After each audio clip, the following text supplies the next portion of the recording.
Hello everyone, welcome to another video. कुछ दिन पहले मैंने फेसबुक पे एक पोस्ट की थी कि नेशनल फूड्स की तरफ से मुझे 3,36,000 रुपये का डिविडेंड मिला। तो सबसे ज़्यादा जो पूछे जाने वाला सवाल था वो ये था कि भाई ये कैसे किया आपने, कितनी इन्वेस्टमेंट थी और हम जो लोग नए फॉलो कर रहे हैं वो कैसे कर सकते हैं। तो इसका बहुत आसान सा जवाब ये है कि सबसे पहले तो आपका एक अकाउंट होना चाहिए पाकिस्तान स्टॉक मार्केट में। उसके बाद दूसरी चीज़ ये, पाकिस्तान स्टॉक मार्केट में अकाउंट ओपन हो गया, फिर आप को जाहिर है कि किसके शेयर्स ख़रीदने हैं, कौन सी कंपनीज़ में इन्वेस्ट करना है। इसका एक बहुत आसान सा फार्मूला मैं आप लोगों को बता देता हूँ, जो मैंने अपनी पोस्ट में भी लिखा था। जो चीज़ें आप एज अ कंज्यूमर यूटिलाइज़ कर रहे हैं, जो प्रोडक्ट्स आप यूज़ कर रहे हैं, फॉर एग्ज़ाम्पल अगर आप कोई बैंकिंग ऐप यूज़ कर रहे हैं, आपके पास बेतहाशा बैंक्स की ऑप्शंस हैं, मीज़ान बैंक भी है, HBL भी है, UBL है, लेकिन आपने opt as a consumer and pay ये किया कि मीज़ान बैंक की सर्विसेज अच्छी हैं। सो आपने जाके मीज़ान बैंक में अकाउंट ओपन कर लिया और अपने पैसे वहाँ पे दे दिए, रख दिए अकाउंट में, डिपॉजिट कर दिए कि भाई ये सेफ़ एंड साउंड बैंक है और मुझे इसकी सर्विसेज पसंद है। अगर आपको उसकी सर्विसेज पसंद है और अगर आप उसके क्लाइंट हैं तो वाई नॉट कि आप उस कंपनी के शेयर्स या उस बैंक के शेयर्स आप ख़रीदें, ठीक है। और इसी तरीके से अगर आप लोग कोई गाड़ी चला रहे हैं, फॉर एग्जांपल होंडा चला रहे हैं, टोयोटा चला रहे हैं, या आप रोड पे ये देख रहे हैं कि भाई आजकल हेवल जो है मार्केट में बहुत ज़्यादा इन है, रोड पे नज़र आ रही है, अगर तो वो रोड पे नज़र आ रही है इसका मतलब है उसकी सेल्स बढ़ रही है, कंपनी ग्रो कर रही है, सो आप उसके शेयर्स भी ख़रीद सकते हैं। अब उसी गाड़ी को जब आप फ्यूल कराने जा रहे हैं तो आप या तो अटक के पंप पे जाएंगे या PSO पे जाएंगे। अगर आप यहाँ से फ्यूलिंग करवा रहे हैं, जाहिर है कि आपको फ्यूल अच्छा मिल रहा है, आप उसके कंज्यूमर हैं, आपको लग रहा है कि ये सही जो है फ्यूल देते हैं, तो आप जाहिर है उसके फिर शेयर्स भी ख़रीद सकते हैं। क्यों नहीं आप उस कंपनी में इन्वेस्ट करते। इसी तरीके से अगर आप कंस्ट्रक्शन करा रहे हैं, जो भी सीमेंट आप यूज़ कर रहे हैं, लकी सीमेंट कर रहे हैं, DG कर रहे हैं, मेपल लीफ कर रहे हैं, अगर आप उसकी सीमेंट की बोरियां ख़रीद रहे हैं तो क्यों नहीं आप उस सीमेंट कंपनी के पार्टनर बन सकते। अगर आप अपनी सीमेंट कंपनी लगाने जाएंगे, उसका प्लांट लगाने जाएंगे, अरबों खरबों रुपए की इन्वेस्टमेंट चाहिए। लेकिन अगर आपके पास थोड़े से भी पैसे हैं, 1000 रुपये से भी आप काम शुरू कर सकते हैं। और अगर आपके पास लाख रुपए, 2 लाख रुपए ऐसे ही बैंक में रखे हुए, तो क्यों नहीं आप पाकिस्तान की उन पब्लिक लिस्टेड कंपनीज़ में इन्वेस्ट कर दें जो अच्छी रिजल्ट्स भी देती हैं और जिसके आप ख़ुद भी कंज्यूमर हैं। अच्छा, अब इसी को हम आगे लेके चलते हैं। मैंने लिखा कि भाई मुझे नेशनल फूड्स की गार्लिक सॉस बहुत पसंद है, तो मैंने क्या किया, उसके शेयर्स ख़रीद लिए। क्यों? क्योंकि मेरे घर में नेशनल फूड का प्रोडक्ट आता है, मसाले आते हैं, सॉसेज आती हैं। सो मैंने कहा यार अगर ये मैं यूज़ कर रहा हूँ, इसका ये मतलब इनकी क्वालिटी अच्छी है, बाहर और भी लोग कर रहे होंगे, मुझे मार्केट्स पे भी नज़र आ रही है।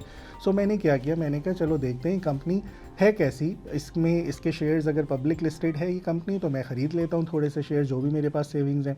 मैंने फिर ये किया कि सोचा क्यों ना इस कंपनी को मैं अपनी शॉर्ट लिस्ट कर लूँ, नज़र में रख लूँ कि इसके शेयर्स कैसे परफॉर्म कर रहे हैं।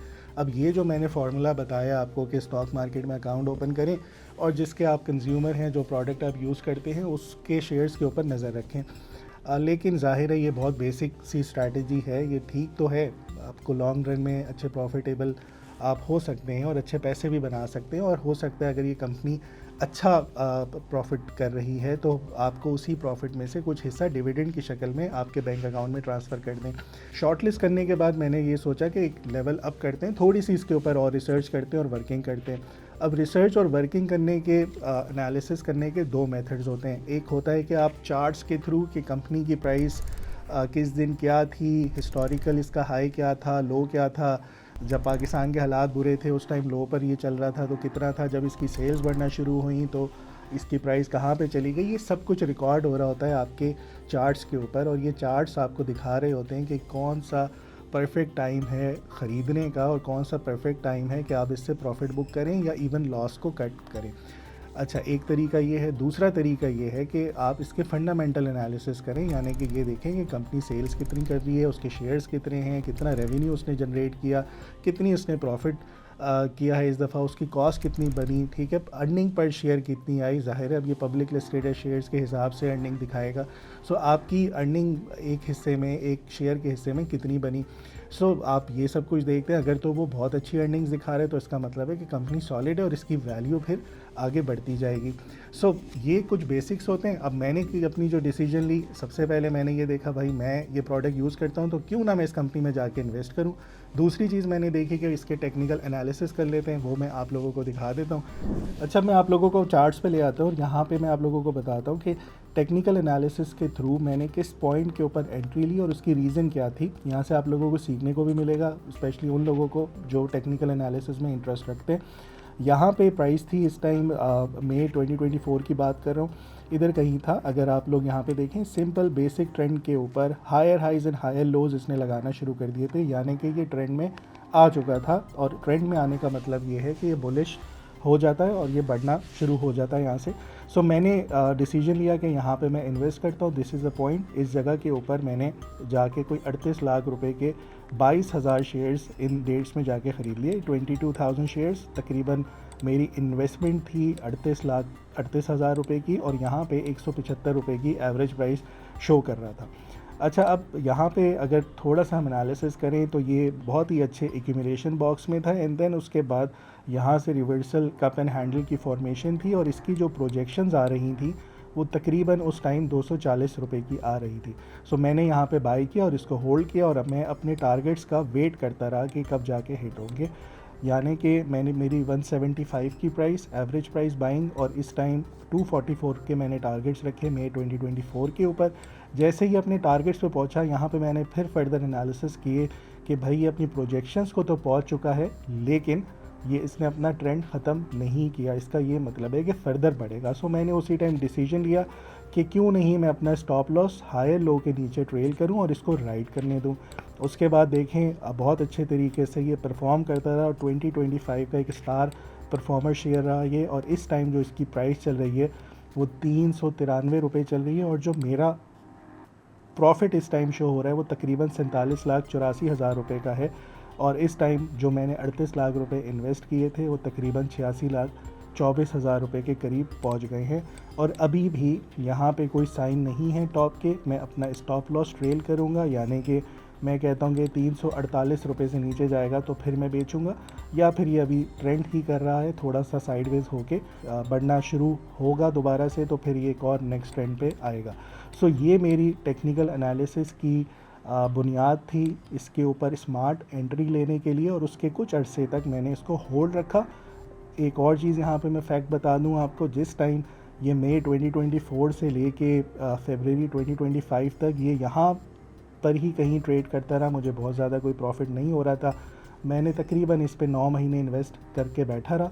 9 महीने तक ये प्राइस जो थी फ्लक्चुएट करती रही, एकदम से प्रॉफिट नहीं हुआ। यहाँ पे मैंने अपने कुछ दोस्तों को, कुछ स्टूडेंट्स को भी दिलाया था जो पैनिक करके बेच गए थे। यहाँ से आप लोगों को सबक ये मिलता है कि भाई इन्वेस्ट करने के फ़ौरन बाद ही ये इतने बड़े रिटर्न्स नहीं दिखा देगा कि 38 लाख से आप सीधा 85 लाख पे चले गए। आपको कुछ अर्सा होल्ड करना पड़ेगा जब तक ये ट्रेंड में था, और ये उसके जिस टाइम ये मैंने होल्ड किया हुआ था इस जगह पे, यहाँ पे उसने कभी भी अपने ट्रेंड को ब्रेक नहीं किया था, ना ये अपने टारगेट्स को पहुँचा था। सो जैसे ये टारगेट्स पे पहुँचा और उसके बाद हमने देखा कि सीधी इसकी पैराबोलिक मूव थी, विद इन नो टाइम इसने इतने अच्छे रिटर्न्स दिखाना शुरू कर दिया। सो टेक्निकल एनालिसिस के साथ पेशेंस, रिस्क मैनेजमेंट और फिर उस ट्रेड को कैरी करना, मैनेज करना भी इम्पॉर्टेंट है।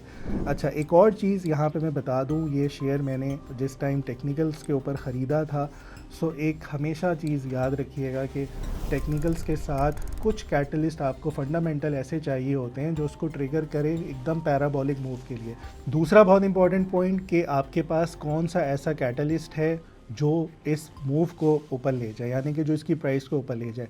नेशनल फूड का एक कैटलिस्ट था जिसमें मैंने नज़र रखी हुई थी, और मैं हमेशा ऐसे ही कंपनीज़ में जाके इन्वेस्ट करने की कोशिश करता हूँ जिन कंपनीज़ के ऊपर एक्सपेंशन हो। जी, नेशनल फूड ने अनाउंस किया कि भाई वो फैसलाबाद में बहुत बड़ा प्लांट लगाने लगे। अब एक चीज़ सोचिएगा आप एज अ ले मैन, एक कंपनी को प्लांट लगाने की क्या ज़रूरत है? इसका ये मतलब है कि उनके ऑर्डर्स बढ़ गए, उनकी क्या कहते हैं, डिमांड बढ़ गई। सो जब डिमांड बढ़ती है तो फिर आपका मैन्युफैक्चरिंग प्लांट आएगा ना कि नया मैंने एक्सपेंशंस करनी है। सो इन्होंने क्या किया, इन्होंने अनाउंस किया कि भाई हमारा ना जो प्लांट है वो लाइव होने वाला है, ऑपरेशनल होने वाला है। ये जो न्यूज़ थी एक बहुत बड़ा कैटलिस्ट था जो आपके ट्रेंड को फर्दर ऊपर लेके जा सकता था, प्राइस को ऊपर लेके जा सकता था। सो जैसे ही इनका प्लांट ऑपरेशनल हुआ, हमने देखा कि प्राइस जो है ग्रेजुअली बढ़ना शुरू हो गई, और फिर आज की डेट के ऊपर ये 390 प्लस के ऊपर ट्रेड कर रहा है, और उम्मीद यही है कि आगे भी ये जाके बढ़ेगा, क्योंकि चार्ट्स के ऊपर ये अभी तक बुलिश ही चलता आ रहा है।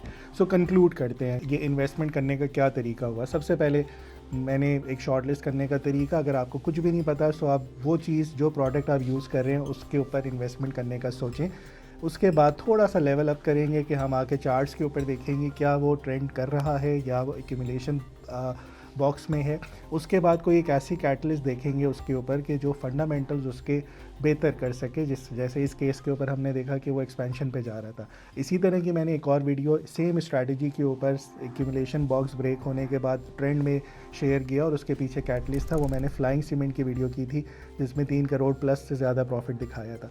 सो वही स्ट्रैटेजी, वही मेथड इस कंपनी के ऊपर मैंने अप्लाई किया और ज़बरदस्त मेरे रिजल्ट्स आए। ना सिर्फ मेरा इस टाइम जो रनिंग प्रॉफिट शो हो रहा है वो 47 लाख है, इसके अलावा इस दौरानिए में मुझे जो इसने डिविडेंड दिए, जो स्क्रीनशॉट तो मैंने आपको दिखाया है वो रीसेंट डिविडेंड था 3,36,000 का। इससे पहले जो डिविडेंड्स मुझे मिले कुल मिला के आज तक तकरीबन 6 लाख रुपए हो चुके हैं उस डिविडेंड्स के। तो 47 लाख प्लस 6 लाख, इसका मतलब है कि मैं 5.3 मिलियन के प्रॉफिट में ये चल रहा हूँ। अच्छा, ये काम अब आप लोग भी कर सकते हैं, इसमें कोई रॉकेट साइंस नहीं है। आज से शुरू करें, छोटी इन्वेस्टमेंट से करें।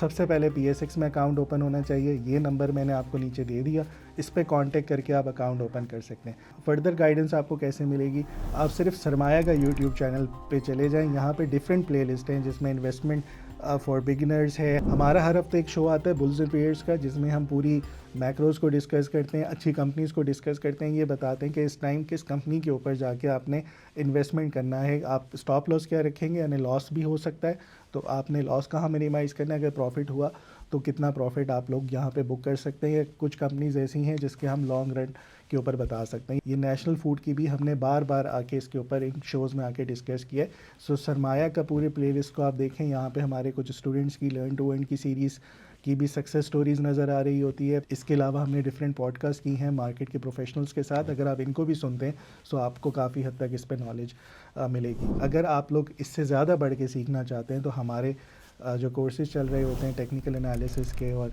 इन्वेस्टमेंट मास्टरी के, आप उसको भी जाके ऑप्ट कर सकते हैं और अगर आपने सीखना है तो। सो वीडियो को रैप करते हैं। जो आप लोगों की क्यूरीज थी कि कब कहाँ कैसे इन्वेस्ट करना है, आई होप इस वीडियो में काफ़ी हद तक कवर हो गई होंगी। अगर स्टिल आप लोगों को कोई क्वेश्चंस हैं या कोई चीज़ें नहीं समझ आ रही हैं, आप कमेंट में लिख के पूछ सकते हैं, हम कोशिश करेंगे आपको रिप्लाई कर सकें। सो इंशाल्लाह मिलते हैं नेक्स्ट वीडियो में। अपना बहुत ख्याल रखिएगा। Thank you very much. अल्लाह हाफिज़। सरमाया.com, जहां हर फैसला बने सरमाया।